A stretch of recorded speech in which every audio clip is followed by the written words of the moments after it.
And they're positioned like that. It helps with the cross-pollination when they're flowering, because if we go along with the idea that you get a male tree and a female tree, you need that cross-pollination between the two for everything to function and for the female trees to finally bear fruits.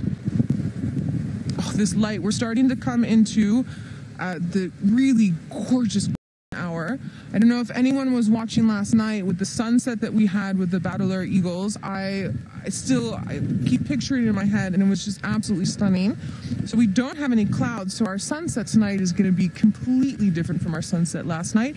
We're still going to get beautiful colors, but it's not going to reflect in the way that it did last night, and we're not going to get, say, as vibrant a stream, as many different colors as we had, but it will still be gorgeous nonetheless. All right. Sorry, car. I am listening to you, but I'm not paying attention. You could hear poor Wendy was whining away. Please shift my gears.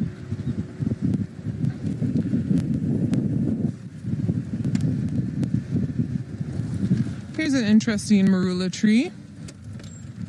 So this marula tree that's just on our left-hand side, its growth has been completely stunted by elephants. So it's been, well, I'm saying elephants, but it's been broken off at the top, just in there. And then the root system hasn't died, so it's just sort of kept growing off to the sides and coming up a little bit. So it'll either form a huge sort of scar, what's like a scar tissue there, and then keep growing up, or it's just going to look like this funny little stunted dwarf marula tree and sort of spread out to the sides there. The reason why I'm thinking elephants is just because it's quite a thin marula tree. It's not extremely old, and possibly a big male elephant, although it could have been horrible wind as well. But my gut feeling is saying elephant, so we'll stick with the gut.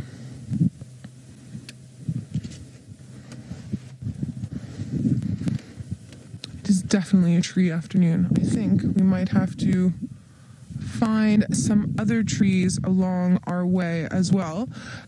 We had some beautiful torchwoods, but we have bypassed them. I'm sorry, I got really interested in this dwarf marula here. But down the way, I do know we have some other ones to chat about. So let's carry on and do that.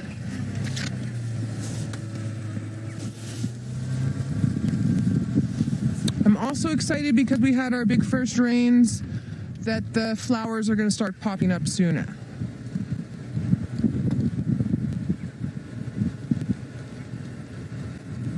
Sorry, Lisa Marie, you're asking what the different names for the prides are?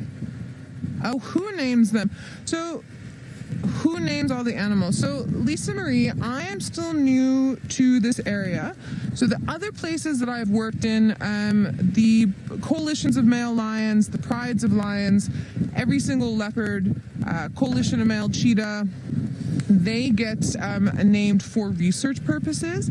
And then here on the Sabi Sands, again, there's a similar vibe. You want to know who's mating with who, but I do know that with some of our other, like the Birmingham boys, for instance, have been given individual names, and I'm pretty sure, Chris, you can tell me if that's from us, from our side, from Safari Live. So in general, on a reserve that you work at, it will be management of the reserve and or the first guide to find the youngsters that will put out any names.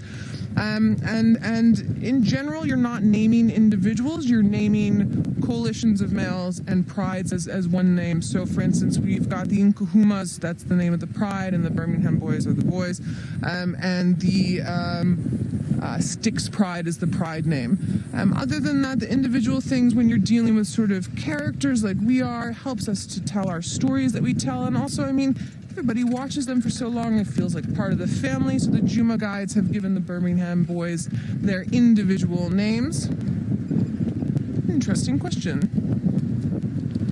Sorry, I've got, from my laughing fit, I think I've got something in my eye. I'm trying not to get myself started again. Oh, the giggles, the giggles, the giggles. All right, I'm not picking up any cheetah tracks, sadly. So Ralph's gremlins are not going away. They are sticking with him. I'm sort of heading up our eastern boundary here, and then we're going to head up to our northern boundary. I want to see if anything comes in from either side. If the cheetah were to come onto our property, it would be from the, well, from what they're telling me from the tracks on the other side, it would be from this boundary here. And then I've only noticed one set of male lion tracks coming back from Birmingham.